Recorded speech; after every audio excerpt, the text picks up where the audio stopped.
Ko nevajadzētu darīt darba intervijā? Nu, ņemot vērā, ka mani bijuši darba intervijas vairāki tūkstoši, daudz ko esmu redzējis, daudz ko pieredzējis. Protams, ir atšķirīgi cilvēku moduļi un izpratnes un arī attiecīgas vietas. Tad ir ražošanas cilvēki, ir apkalpošanas cilvēki, ir vadības cilvēki, ja, un katram šim stāvoklim ir sava specifika. Nu, tas ir viennozīmīgi.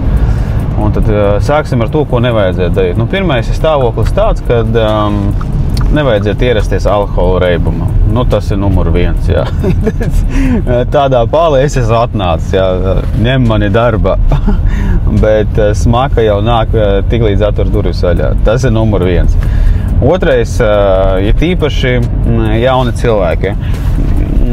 Ja jūs atvedat, nu, tad otrais nenāk kopā ar mammu vai tēti uz darba interviju. Tas ir tāds, nu, otrais stāvoklis, kad es atceros puika, 27 gadi, un viņu atved mammu uz interviju. Nu, teikšu godīgi, šādu puiku darbā neņem, tāpēc, ka jāpieņem ir 2 cilvēki, gan mamma, gan arī tas puika. Un tad, attiecīgi, nu, ir jāstrādā ar 2 cilvēkiem. Ja.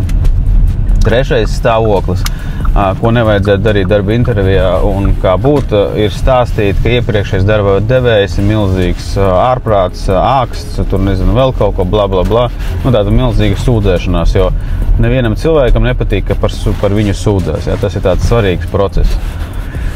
Nākošais solis, ko nevajadzētu intervijā darīt, ir tāds, ka nevajadzētu sākt stāstīt, cik daudz cilvēkam ir savas iekšējās problēmas. Nu, tas vienkārši nav vajadzīgs. Ja.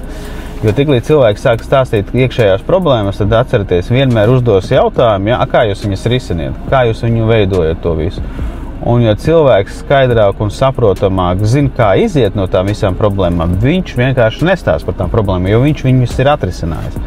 Tāpēc ir svarīgs šis process, kad cilvēks jau zina, kā to visu atrisināt. Un tas ir ļoti kolosāls stāvoklis, jo tādā veidā šis cilvēks varēs atrisināt visus tos darba jautājumus.